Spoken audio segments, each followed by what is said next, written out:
Peut-être d'abord la parole à toi, Cécile, avec le petit film magnifique qui explique pour moi comment la durabilité peut être désirable. Et après, je vous laisserai engager la conversation toutes les deux et échanger sur cette thématique ce matin. Je te lance. Merci.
On est déjà embarqué, non? Donc, merci Cécile pour cette inspiration. Alors avec vous ce matin, on va explorer un des territoires du luxe probablement les plus scrutés et en tout cas les plus essentiels, celui du développement durable, et sur un angle très très précis, la transparence, en tout cas le désir de transparence. Et dans votre univers qui a traditionnellement le culte du secret, la transparence, est-ce même possible, Cécile ? Bonjour à tous, tout d'abord. Mais vous le voyez, Virginie, c'est possible, puisque, donc, encore une fois, pour rester très humble et recontextualiser, ce film, certes, nous avons réussi au développement durable chez Guerlain à craquer l'Instagram de la maison, qui est aujourd'hui l'un des premiers médias, comme vous l'imaginez bien, et comme vecteur de communication. Donc, bien sûr, ce film est disponible sur notre site internet, sur l'Instagram, on l'a beaucoup poussé. Mais effectivement, il y a quelques années, cela n'aurait pas été possible. Voilà. Et ce désir de transparence et de traçabilité, de façon générale, j'ai envie de vous dire, on n'a pas interrogé nos clients. On s'est lancé et on le sentait. C'est-à-dire que ça fait 15 ans que Guerlain est engagé en matière de développement durable, à créer ce département. Et nous n'avons jamais produit de tests consommateurs. En revanche, notre ressenti, il est vrai, il y a 3 ans, je vais remonter cette accélération à 3 ans, ce passage à l'échelle, l'accélération, la systématisation du développement durable, au travers notamment de l'innovation durable, le deuxième pilier qui vous a été présenté dans cette vidéo, c'est-à-dire la transformation de notre offre, tout simplement, l'éco-design, l'éco-formulation, la transparence aussi sur les cycles de vie de nos produits au travers d'une plateforme pionnière que je vais vous montrer ici.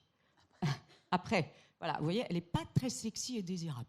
Ça, c'est de l'avis même de notre direction digitale et marketing. Mais il y a 4 ans, Guerlain était la première maison à dévoiler finalement ses coulisses. Et quand je dis première maison dans le luxe et dans la cosmétique de luxe, puisque BeRespect l'a mal nommé, hein, nous ne nous adressons pas ici à tous nos programmes de conservation, de protection de l'abeille, mais nous dévoilons, et là c'est une petite vidéo qui vous résume la trajectoire, le process et finalement la navigation d'un client qui se rend sur notre plateforme, sachant que cette plateforme, je le précise, on multiplie ses accès. C'est-à-dire que sur une fiche produit aujourd'hui, sur la e-boutique de Guerlain, vous avez forcément l'accès à cette transparence. Vous avez un push button en même temps que des eco-highlights également adressés sous chacune de nos créations.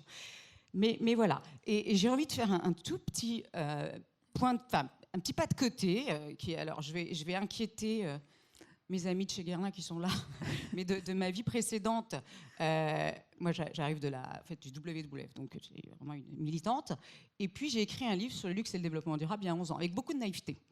C'est-à-dire qu'il y a 11 ans, pour moi, il était évident, je le voyais, je le sentais, je l'analysais. J'étais spokesperson sur les sujets de partenariat privé au Panda. Et puis le luxe me fascinait parce que je trouvais qu'il y avait une absence totale de prise de parole, finalement inversement proportionnelle au pouvoir, au spillover effect du luxe, à son pouvoir aspirationnel. Et toutes les actions qui étaient menées, pourtant, de façon très isolée, elles existaient, voire même des initiatives sectorielles très fortes. Comme chez nos amis de Piaget, Richemont. Et donc, j'ai écrit ce livre. Je suis allée interroger... Alors, c'était beaucoup plus facile d'interroger mes petits copains du développement durable à l'époque que de pénétrer au sein des maisons, mais elles ont accepté. Et certaines, pas toutes. Et je ne citerai pas celle qui m'a dit, là je vais être politiquement incorrecte, mais enfin, Madame Le Chat, vous n'y pensez pas, interroger une maison de luxe sur ses engagements en développement durable, ses actions, ses réalisations, c'est comme demander à une femme son poids, son âge. Et là, on arrive dans la transparence. Donc c'était finalement...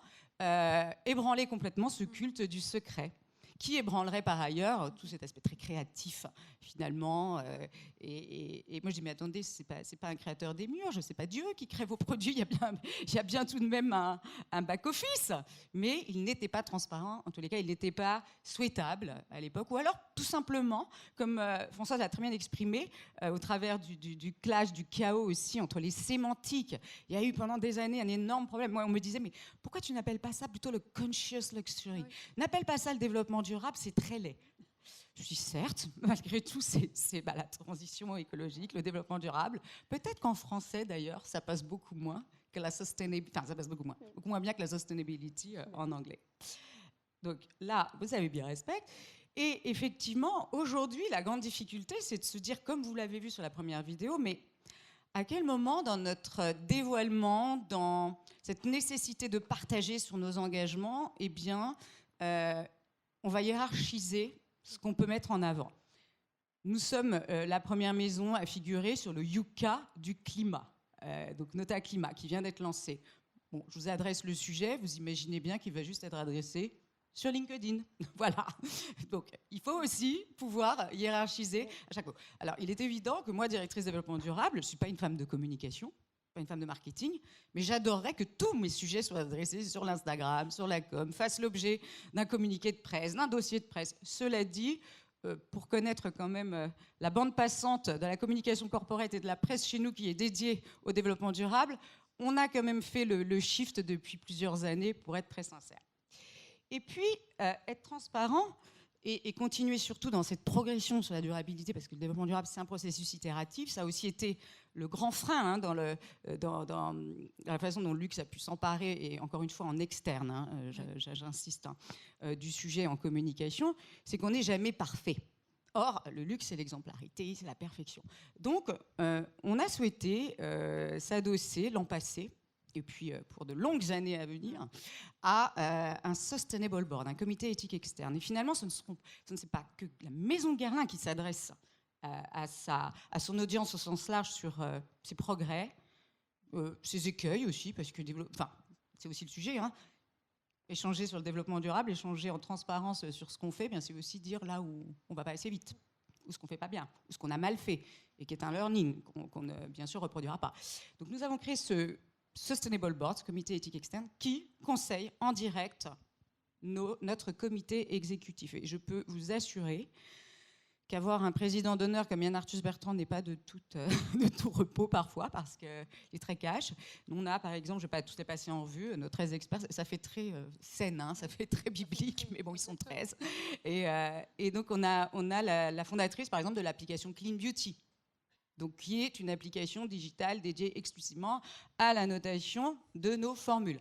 Donc, on pense qu'avec eux, on ira plus vite. Et puis que eux, s'ils prennent la parole sur nous, ça aura beaucoup plus de poids. Alors, on va. Il y avait ça, tu voulais aborder? Oui, mais ça, on peut le garder non, pour la fin. alors je vais passer juste, pardonnez-moi. Nous allons passer.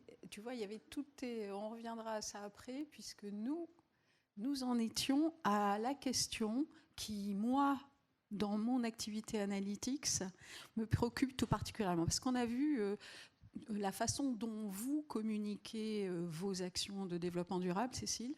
Moi, mon problème, c'est de le capturer d'une manière robuste et en fait pertinente sur le temps, pour la comparaison, la contextualisation. Alors, on est dans un univers, le développement durable, où il y a un foisonnement extrême en fait, d'indicateurs de classement. Là, ce qu'on vous met, ce sont les 17 objectifs des Nations Unies sur le développement durable qui se déclinent en 43 types d'engagements possibles pour chaque entreprise, qui elle-même se décline en des centaines d'indicateurs quantitatifs.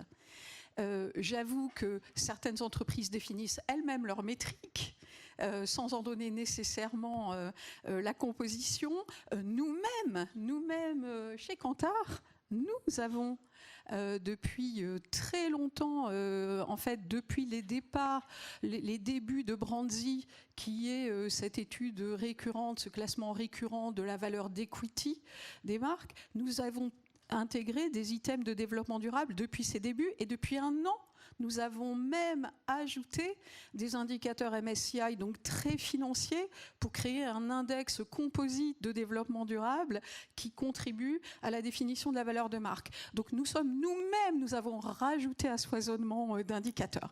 Alors Cécile, est-ce qu'il y a un bien commun, un langage commun, même en métrique sur le développement durable? Est-ce que c'est même souhaitable? Ça, c'est la première question pour vous. Et puis la deuxième question, et vous avez déjà un petit peu touché, c'est comment on s'assure sur la durée de sa robustesse et de son intégrité. Hein, c'est vraiment la question, nous qui nous travaillons dans la partie analytics. Donc, première question, est-ce qu'il est même souhaitable d'avoir un langage commun et des indicateurs communs sur le développement durable? Bien sûr, l'affirmative, elle ne pose même pas la question.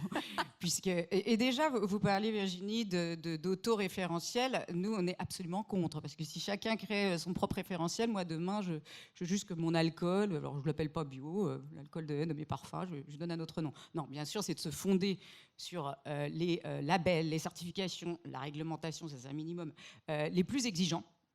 Maintenant, je me mets effectivement à la place d'un client.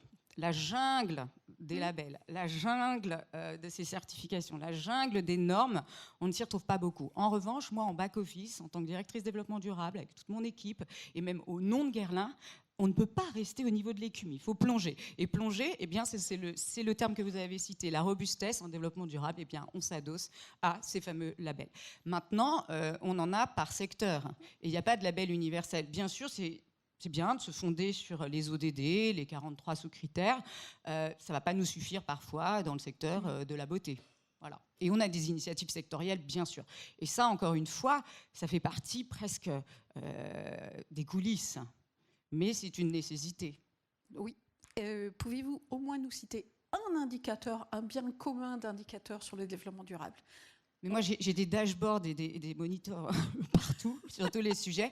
Mais par exemple, si on parlait tout à l'heure de Nota Climat, aujourd'hui c'est de toute façon une attente récurrente aussi de la part de nos clients, eh bien, le SBTI, Science Based Target Initiative, va valider la trajectoire carbone d'une entreprise. Et aujourd'hui, c'est une gageure. Il faut y aller. C'est-à-dire que sinon, c'est très facile. Et en plus, moi, je déteste le mot neutralité carbone. C'est très facile de dire, oui, moi, je vise la neutralité carbone sur mon scope 1 et 2. Bon, déjà, là, j'ai perdu la moitié de mes clients, voire 90%, d'ici 2 ans. Et puis, sur mon scope 1, 2, 3, d'ici 2030. OK.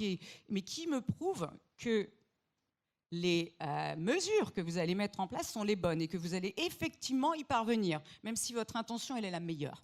Donc voilà, science-based driven, désolé, c'est très anglais, mais le science-based, la SBTI pour le climat, aujourd'hui la SBTI pour la nature, donc qui correspond aussi à l'atteinte à la biodiversité et la façon dont on tend à la régénérer, eh bien ça aussi, ce sont des métriques qu'on attend, parce que c'est aussi un work in progress. Hein. Oui. Alors, je vois que le temps qui nous est imparti arrive presque à sa conclusion, donc je vais passer à la conclusion sur cette partie-là, le désir de transparence, et en finir par le lien formel qui nous permet de quantifier les investissements dans le développement durable, d'abord sur la brand equity, ce que Kantar fait depuis des années. Ce que vous voyez là, ce sont des résultats de notre étude récurrente Sustainability Sector Index. Là, particulièrement sur le luxe. Nous développons, donc nous testons et nous traquons sur le temps la perception des items importants et leur impact sur la valorisation d'une marque. Sur le luxe, comme vous le voyez, nous en sommes à dégager des items particulièrement importants, comme l'impact environnemental, la cruauté sur les animaux, donc les inégalités économiques. Donc tous ces items nous permettent déjà de formaliser l'impact des investissements des entreprises sur leur brand equity. La frontière maintenant à franchir, c'est d'aller au-delà de l'impact sur la brand equity et de faire un lien formel, de créer un lien formel sur l'impact économique, commercial sur les ventes. Chez Guerlain, on a cette maturité, encore une fois, ça fait 15 ans qu'on fait du développement durable. Aujourd'hui, par capillarité, on touche vraiment tous nos métiers.